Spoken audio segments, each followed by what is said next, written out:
Hello, everybody. I want to thank you once again. This has been just an amazing summit. I'm so proud to be part of it. So proud to be part of the work with you all. And we're going to have some comments. First off, before we close out, I want to invite our colleague, my good friend, Tristia Bauman, who is our co-founder of the National Vehicle Residency Collective. Several years ago, Tristia and I were sitting around talking, I think at a coffee shop or something, about the work that we had been doing with people living in vehicles and anti-criminalization work, and saw that there was a value of, first off, bringing together lawyers, actually, I think was the first issue, and then said, we should open this conversation up and we should bring in more people. We should bring in people who are living in vehicles to center this, and then bring in parking program operators and service providers. And it grew into this movement, this collective that we now have. And it's been so amazing to be part of this work. But I shouldn't say any more. I'll let Tristia share her experiences. Tristia, can you please tell us a little bit about your experiences? Thank you. I'll introduce myself again. I'm Tristia Bauman. I am currently the directing attorney of housing at the Law Foundation of Silicon Valley. And when Graham and I, and so many of you who are on this call, started the National Vehicle Residency Collective years ago, I was at the National Homelessness Law Center thinking about law and thinking about how vehicle residents, like so many other people who have been targeted by law, are experiencing the displacement, segregation, and dehumanization that comes from the rising tide of criminalization of vehicle residency and homelessness, or what we understand to be homelessness, because people lack traditional housing. And, in the conversations that Graham and I had early on, some of what we talked about are the biases that are baked into our laws and policies. What does it mean when we talk about housing? What is adequate housing? How do notions of settler colonialism and property ownership, how does that inform, our understanding about what it means to have mobile housing? How does that inform our understanding about who gets access to public space and who's able to be in public space? What do our laws say about who we value and who we fear and target for segregation and control? And very quickly, as those conversations went along and we looked at the growth of criminalization policies, we recognized, as we continue to recognize, that there are no solutions if they are not informed by vehicle residents. Vehicle residents, and anytime that there's a community who's most directly impacted, must inform the policy solutions, the program and service solutions, the litigation strategies that support the goals that they set for themselves. There's no other way to dismantle systemic inequity.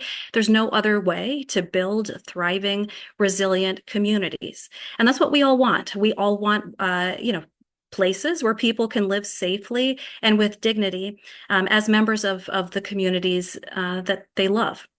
And so I am just thrilled to have been part of a community building effort. I'm always impressed by the number of vehicle residents that participate, not just in the summit, but throughout the course of the year while navigating the criminalization policies and survival challenges that are inherent in vehicle residency. Really inspiring, and your heroes.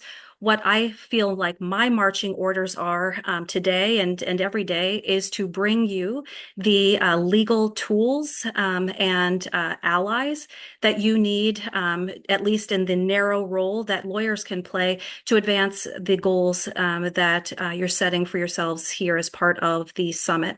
And of course, and I'll wrap up by saying, we know that a community is, people who are living an experience, but also their allies. And that includes not just legal services providers, but also other types of service providers. And it's great to have a big tent approach, both to the concept of who is a vehicle resident and also who is part of the vehicle resident allied community. And so many of you showed up here today in what is, and I want to just shout out, I swear, and then I'll stop talking.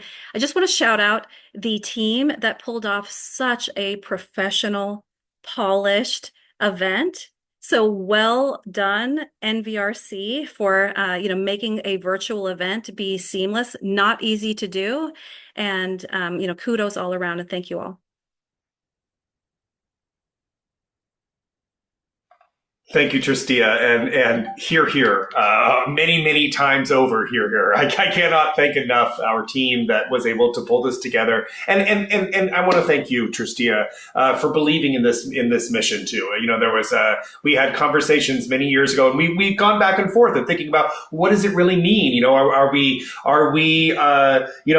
doing a race to the bottom? I think as a lot of times this concept comes up, and we said, no, we have people. It's not an opinion of whether people should live in vehicles or not. People are, and people need spaces, and people need their rights protected. And we need to be able to connect with those who are trying to create those spaces and protect those spaces and advocate for our neighbors living in vehicles. And I just thank you, Tristia, for your all of these conversations and being part of this work. And I want to thank everybody, of course, everybody who's in the NVRC, all the allies who showed up during these last 2 days, all the vehicle residents, the service providers, the U.S. Census who showed up, which is it's so great that you were here. Our partners in policy, our partners in governance, who are listening to the voices of people who have the experience. Tristia, you're so right that change comes when we listen to people who live the daily life that needs change, that are experiencing,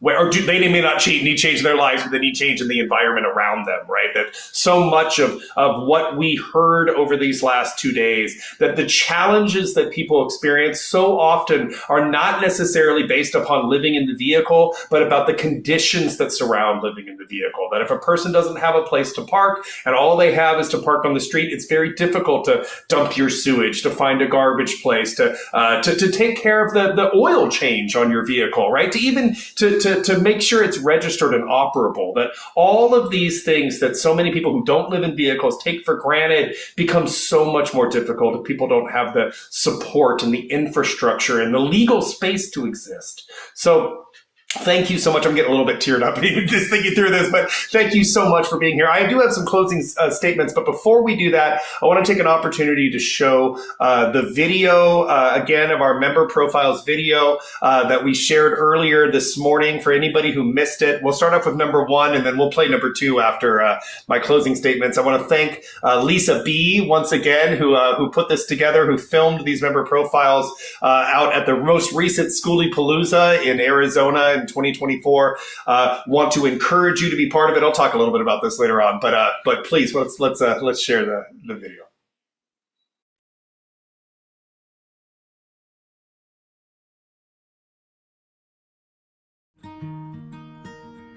My name is Caitlin. Hi, my name is Robin. Hi, my name is Jimmy. Hi, my name is Gabby. And I'm Tyler. Hi, I'm Yuri. I am a grad student at Rutgers University in New Jersey and a volunteer with the National Vehicle Residency Collective. I'm a traveling Bikram yoga instructor. I work as a musician, singer, songwriter. I've been traveling on the road doing that pretty much my whole life. I work as a graphic designer, remote. And I work as a sole purpose coach and astrologer. I work as a CTO for accessibility company, Looking Bus. I'm a yoga nerd, proudly. I geek over being outside. What do I geek out? I geek out over these Crown buses. I started looking at them about 13, 14 years ago. I really like sunset and sunrise. I usually get up just before the sunrise, and sunset is my golden hour. I just love to stop everything and watch the sunset. I geek out over well-designed things and photography. I contribute to the community by making friends everywhere I go and trying to always leave a place better than I found it. I contribute to the communities I live in by helping people connect to the resources that they need every day. Oh gosh. I contribute to the community by, I guess, maybe just playing a little bit of music. Wherever I go, I pick up the garbage around me. I clean up behind me, and I always try to leave the space cleaner and nicer than I found it. The National Vehicle Residency Collective is important because living in a vehicle is very stigmatized, and there needs to be a place where everyone can exist and breathe and park legally without having to be worried about being kicked out in the middle of the night.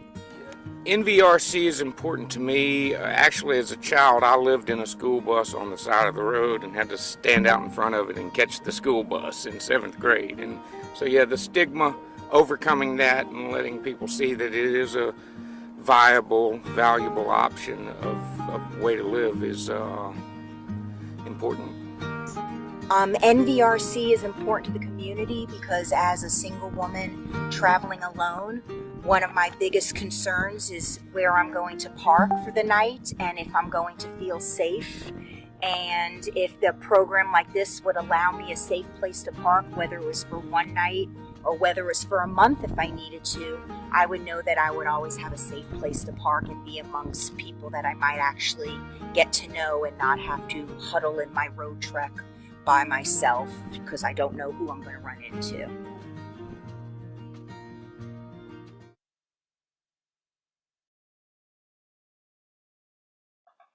Thank you so much for sharing that. And for those who don't know, as I mentioned before, we had a National Vehicle Residency Collective potluck this last January in person right outside the Rubber Tramp Rendezvous, where we invited people from the Rubber Tramp Rendezvous. Many of the people that you just saw in that member's profile attended that. You heard from Caitlin Montague earlier talking about information needs and talking about the way that she helps to connect people with services and aid. The man who was talking about playing music is a man named Jimmy, who actually is the backup guitarist for Dolly Parton, as well as for Brooks and Dunn, and goes on tour with them regularly in his bus and living out of his bus. And Yariv, who has taught me so much about vehicle residency and how we can work better as a collective. All of these people are at our events out in the desert. We plan to be at the next Rubber Tramp Rendezvous. We're going to have another potluck out there, and we invite you to attend. We hope that to meet you in person. We'd like to do more in-person meetings. We've actually heard from our members that they want that this online summit is great because we all get together and we can talk and be able to meet from all over the place, but that we want more opportunities to actually meet in person. So I just wanted to mention all that and say that, as we conclude the second National Vehicle Residency Collective Summit, I again want to extend my heartfelt gratitude to each one of you for your active participation, for your insights, and for the dedication of attending over the past 2 days. Once again, my name is Graham Pruss. I'm Dr. Graham Pruss, the director and co-founder of the National Vehicle Residency Collective with Tristia Bauman. And it has been my honor to host this gathering of passionate and inspiring individuals throughout this weekend. Today has been a day of profound conversations, of eye-opening presentations, and the sharing of invaluable ideas. We heard from Jake Hoster, who was talking about vehicle residents providing important and necessary seasonal labor. Jake highlighted just for an example of some of the things we heard today, Jake highlighted the vital roles that vehicle residents play in various industries in emphasizing our contributions as a community and the importance of our work in numerous economies and employers. We also heard about the complexities and opportunities of starting parking programs with the session of how to launch a parking program. Our panelists shared their experiences, their challenges, and successes in creating safe and legal spaces for vehicle residents with a conversation that will continue, and we hope to actually post to our website with information from. From the largest parking program in the U.S. to a small church with a decade-long success initiative, to the Colorado Safe Parking Initiative and a new city-run lot in Bellevue, Washington, these diverse approaches provided us invaluable insights and inspiration. We also learned about Dr. Ruth Tredder's work and session on addressing medical challenges of RV residents, and I personally found that particularly impactful and always do find her work so important. Her nursing work and research underscores the unique health challenges faced by vehicle residents and offers practical strategies for improving healthcare access. Dr. Tretter's commitment to connecting vehicle residents with a continuum of healthcare is a testament to the compassion and dedication within our community. And the session, Finding Community on the Road, which so many people, I've already received emails of how happy they were to have attended that, and the organization and presentation of that, the hosts of that, really well done, great job. That session showcases the resilience and the creativity of vehicle residents in building connections and support networks. The stories shared demonstrate the importance of that community and the strength that we gain from supporting one another. We also delved in, as I mentioned earlier, into the importance of access to information and resources with Addressing Information and Library Needs of Vehicle Residents by Caitlin Montague. This session highlighted the innovative strategies for providing library services and essential information to those living in vehicles, emphasizing the critical role of knowledge and education in our lives. And I personally learned so much from Amanda's presentation on how to not lose everything due to an accident, and asked her actually to compile that information so we can also put it on our website to help others with it. This was an essential session that provided practical advice on protecting people's assets and navigating the aftermath of an accident if you're living in your vehicle. The insights that Amanda shared equip us with valuable tools to safeguard our livelihoods and well-being while ensuring that we are prepared for unexpected challenges on the road. And finally, again, just as a sample of what you may have heard today, raising public awareness and what can we do today, focused on strategies for changing public perceptions and advocating for our whole community under this big tent of vehicle residency. The panelists discuss actionable steps that we can take to promote positive awareness and support for vehicle residents, empowering us all to be advocates for ourselves and change makers within our general society. As we reflect on these sessions, it's clear that the diverse experiences and perspectives shared have enriched our understanding of vehicle residency and the many ways that we can support and uplift our community. Looking ahead, I hope everyone, actually, I'm sorry, but I meant to say that our work doesn't end here. We are a vibrant, dynamic community committed to making a difference. And I invite you to join our regular meetings once again that happen every month from 11 a.m. until 12 p.m. on the third Wednesday of every month. Those times are Pacific times. To join those meetings where we come together to discuss ongoing projects, to share updates and brainstorm new ideas about work that we can do. These meetings are an excellent way to stay connected, to become part of the NVRC, to learn more and to become more involved in our work. And I urge you to consider being part of our leadership group. This is an opportunity to take an active role in guiding our collective efforts to help shape our strategies and making our impactful decisions. Your leadership and vision can help us to steer our community towards even greater achievements. We also have numerous volunteer opportunities, as we've mentioned, whether it's helping to organize events such as the summit over this weekend, helping to conduct research and actually being part of that research, such as gathering information from point-in-time counts across the country on the number of people living in vehicles, or gathering more information on parking programs so that we can raise awareness about the work that people are doing across the country and connect people in need directly to those services. By providing direct support to vehicle residents, your time and talents can make a significant impact. Volunteering, again, is a fulfilling way to contribute to our cause and to help make a real difference in the lives of our community members. And please remember that the videos of each of these sessions we will be posting to YouTube. For those who wish to revisit them or share them, you may be watching this on YouTube now, and I would encourage you to share it with others if you feel fit. I want to again offer our heartfelt thank you to all of our sponsors, to the National Homelessness Law Center, to the Oak Foundation, and to Stratius and Vanderoo, who are developing an application to a phone app to better connect this community and share information to support our lives. Your support has been so instrumental in making this summit a reality. And I also want to, again, express my deep gratitude to our dedicated team. to Marika MacArthur, Jake Hoster, Dave Nain, Dee Powers, Ren Tai, and all the many, many members of the National Vehicle Residency Collective who came together over the past year to make this a success. Your hard work and dedication are the backbone of this event and all that we do. To all of our NVRC members who have contributed their time and efforts, this summit would not be possible without your unwavering commitment. Thank you all for attending and for your dedication to this important cause. Together, we can create and will create a brighter future for everyone in our community. In closing, I'd like to leave you with a quote to think about from Margaret Wheatley, an author, that she said, "Very great change starts from very small conversations held among people who care." This is one of those conversations.